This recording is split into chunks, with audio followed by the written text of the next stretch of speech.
করতে আমরা সবাই ক্লান্ত হয়ে গেছি। ক্লান্ত শরীর নিয়ে যেমন আমরা কিছুই করতে পারছি না, তেমনই আমরা পারছি না। আমরা তেমনই পারছি না এখানে বসে থাকতে, না খেয়ে না দিয়ে পড়ে থাকার পেটে।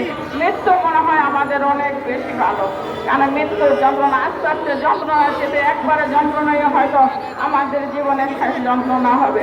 তাই আপনারা আমাদেরকে যেভাবেই হোক, কারণ আর কত বসে থাকবো, 31 দিনের সময় শেষ, এবার আমরা আর বসে থাকতে চাই না।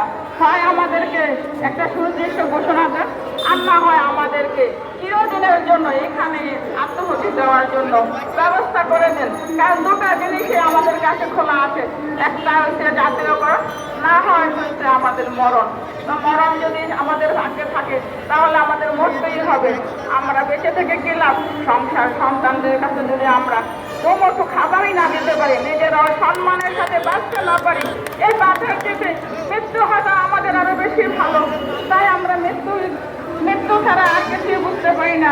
মাননীয় প্রধান উপদেষ্টা, আমাদের এই কথাগুলো আপনার কান পর্যন্ত কখন পৌঁছাবে আমি জানি না, কিন্তু আমার মনে হয় আপনি যত তাড়াতাড়ি সম্ভব আমাদেরকে কর্মস্থলে ফিরিয়ে যাওয়ার জন্য সুনির্দিষ্ট একটা ঘোষণা দিয়ে আমাদেরকে কর্মস্থলে ফিরিয়ে দেন।